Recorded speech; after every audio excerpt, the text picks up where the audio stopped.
Hey everyone, Tony D and Little Joan with a final hot take of the evening. And it's going to be about Trump and the military. So you had this Atlantic article quoting, quote unquote, Trump with the most attributing quotes to Trump that on their surface just look completely fake. I don't believe him for a second. Now they're first off, they're all anonymous sources. But of course, everybody defends the Atlantic by saying, well, what he said about John McCain, he called him a loser. Yeah, he did. But he also, John McCain, he was a loser in the election, right? He lost his election. And as I said in the previous video, Trump goes after your strength rather than your weakness, and he cuts it down. And for McCain, he always hid behind his war record, such that it was. And it was kind of a mixed bag. But without going into McCain, it's about Trump.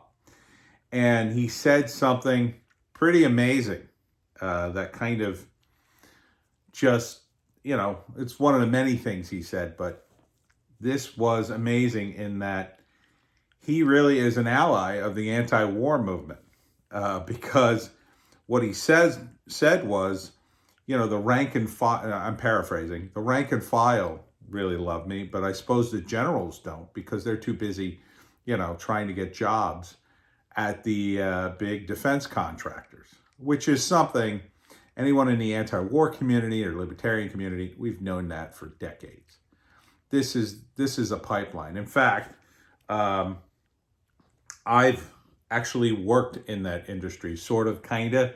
I don't want to go into detail why or how, but there were military guys who would come in and, they would get themselves cushy jobs at defense contractors because they had the contacts at the Pentagon. You need you need security clearances to work on certain projects. And this is how people retired in the military. If you got to be a general, this is where all the money was. It's in defense contractors. And if you can use your influence, use your contacts to push forth a weapon system for a company, that's very valuable to them. And this has been going on for years. The problem is the tail wags the dog, as it were. And these companies can't make money during peacetime, or not as much, right? So to give you an example of how Trump disrupted this, the South Koreans were looking at a anti-missile defense system, some kind of missile defense system. We were queuing them up to sell them prior to the peace talks, and now they don't want it. They turned it down. This was many months ago, a couple of years ago, in fact. And these defense contractors wanted this. I mean, this would have been millions upon millions of dollars for these companies. A weapon system to the South Koreans, our allies, and now they don't want to buy it. Of course they don't want to buy it. They're not going to need it if they make peace with the North Koreans. Not that one anyway. They might need something else, but they're not going to need that. It's not like they're not customers for these defense contractors. We supply them with quite a bit of armaments over in South Korea. But the point is, the companies or the moneyed interest are trying to push for this. And the only way you could sell a weapon system to a country is they got to be under some kind of threat. They're not going to buy it. Why should they? Why should you pay for something you don't really need? There's plenty of people in this country prior to what's going on right now who wouldn't buy guns, right? Oh, I live in a safe neighborhood. I don't need a gun. And, but if you have a threat, look what happens. Gun sales are through the roof. Can't even get ammo anymore here. And this is New Jersey. We already have draconian gun laws for now. I think the next round of guys might be able to do something about that at this time. So be aware, gun people and fellow libertarians. Murphy ain't going to sign anything, but this election, this is another reason to vote in the state of New Jersey, down ballot. But getting back to Trump, I don't believe for a second any of these quotes are true. No. One of the things that was pointed out was John Bolton, who wrote a book trashing Trump, actually defended Trump on this point. He said, I never heard those quotes. This was during the time he was in the administration that supposedly these quotes came. Now, Bolton doesn't like Trump at all. Trump has trashed him in the press. He has every reason to back up these quotes, even if they're totally fake. Every reason in the world, because he'll sell a ton of books by doing it. But he didn't even mention it in his books. He didn't mention it at all. So that's one reason he probably isn't going to back up these quotes, because if these are true, why wouldn't you mention them in your book? But, someone speculated, well, maybe they could prove he never said it, and he kind of suspects that and has backed off. I think it's just, it's just too much. It's a cartoon of a person to say the kind of stuff that the quotes supposedly came out of Trump's mouth. And Trump doesn't attack groups of people like that. And he's certainly not going to attack the troops. He attacks targets he knows he can get. He is a typical guy who doesn't make a move unless he knows he's going to win. If he's made a move on you, he's already figured out how to beat you. So, this idea that he hates the military. And here's the most bizarre thing. I had this queued up on the computer, but I decided to shoot it in here. Biden just came out and tried sort of a Trump tactic. He came out and said, well, I'm not the one defunding the police. Trump is. Good luck with that. And the thing with Biden is he's too weak to be able to make that work, even if anybody was going to believe that nonsense. The idea that Trump's the guy who's been screaming law and order for months is going to suddenly defund the police. He's trashing you over defunding the police, you dummy. But as I tweeted, accuse your rivals of that which you are guilty. It's an old quote. I thought it was Machiavelli, but it's someone else. And it's an effective tactic. If you're guilty of something, you quickly attack your opponent on that point, and then if they attack you on the same point, they sound very hollow. The problem, of course, is Trump is very well known for supporting the military. Now you could say it's all an act, it's phony, but he's been very consistent on that. He's poured millions, billions even, into the military. I mean, he's raised the budget. He's poured a lot of money into the military. And, the money end of this is the part I worry about with Trump. I think he spends way too much money. But he has gotten some results. Now, will these results offset the billions and billions he spent? So far, no.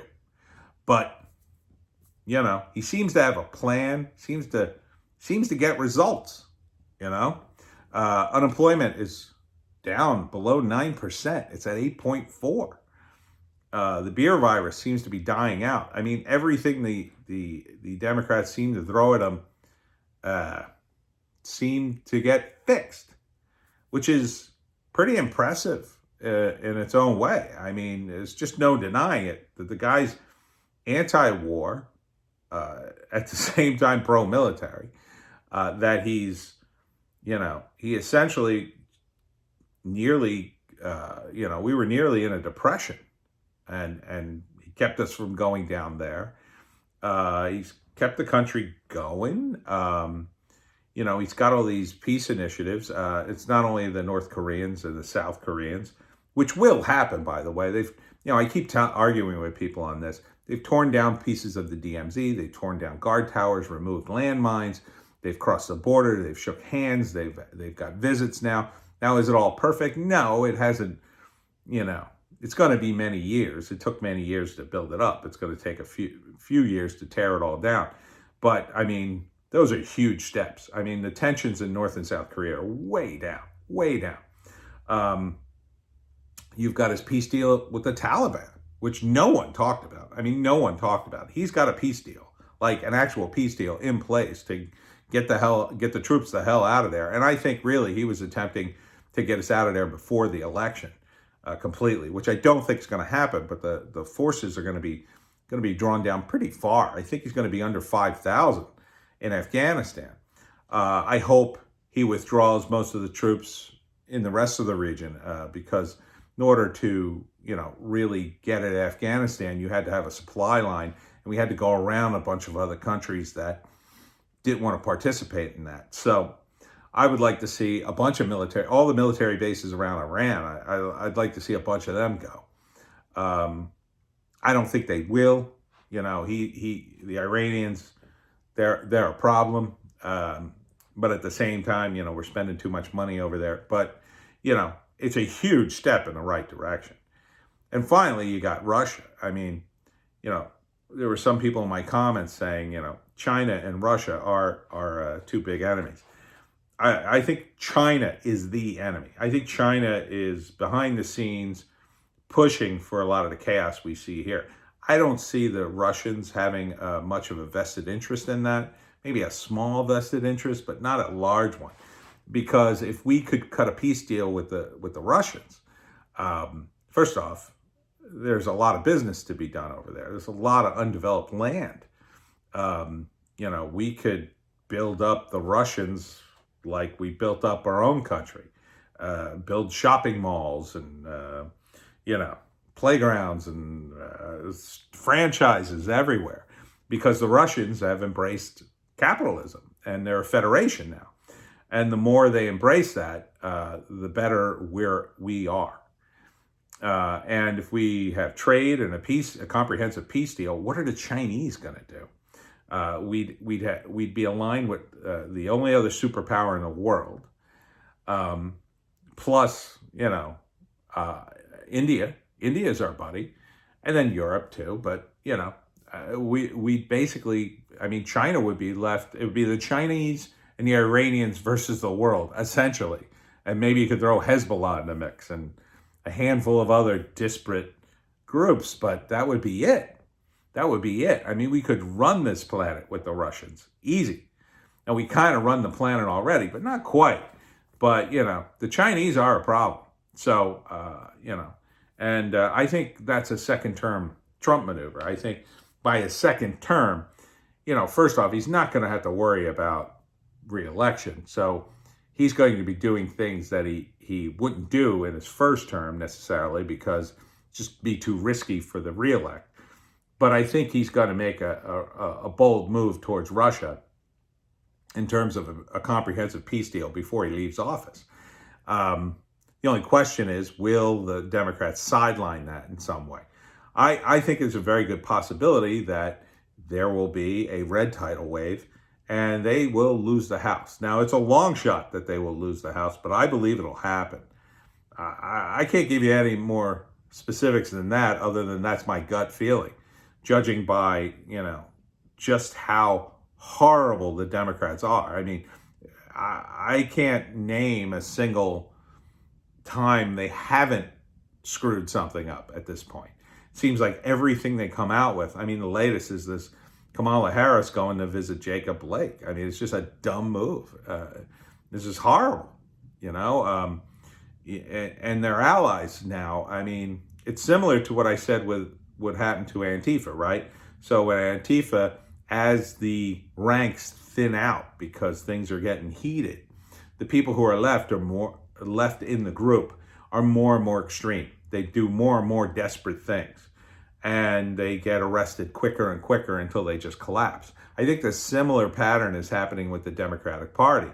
People are leaving in such droves. Who are they left with? Well, they're left with a significant amount of hardcore leftists who are, I would say it's 20% of the party maybe, if you can count them even being in the Democratic Party. The moderates are all fleeing. Certainly the conservative Democrats are out. And that just leaves the very liberals who are being attacked too. You look at the footage of these BLM and Antifa rioters at the restaurants, I don't think conservatives would just stand there while people scream at them and this nonsense. In fact, I think they're probably more hip to these riots, and they know, well, I'm not going downtown to a restaurant. It'll probably be a riot down there. Screw that. I think a lot of these people who are getting screamed at are liberals, and certainly it was liberals who were all in that class of critical race theory. If you haven't seen that video, you got to see it. It's crazy. So I think the base is just being eaten away in every possible level, except for the far left. I mean, they're in, but a lot of them don't vote. Some of them are too young to vote, and a lot of them are going to be in jail by the time the election rolls around. I mean, every day there's a new atrocity that it just creates more Trump supporters. So Trump's going to be reelected, and I think if he continues down this path, I mean, it could be very good for us. He could, bring so many troops home that it'll actually start cutting our overhead, and maybe he could finally, if anybody could cut the Pentagon's budget and make it work, it would be Trump, right? I mean, are they going to call him soft on the military at that point? You think Biden could cut it? He didn't want to cut it at this point. The Democrats are now fully in pro-war stance. I mean, there's nothing left of the anti-war Democrats that I could see. You could argue, well, Bernie Sanders, he was against the Iraq war. I mean, at this point, that was 20 years ago. And, I don't think Bernie's against humanitarian wars is part of the problem. And they're, on many levels, even more atrocious because the road to hell is paved with good intentions, as they say. Anyhow, I think Trump did good with this quote. How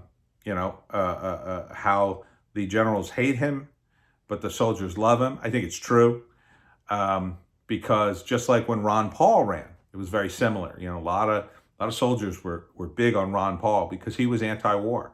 Because the soldiers, they volunteer, but they don't want to die needlessly.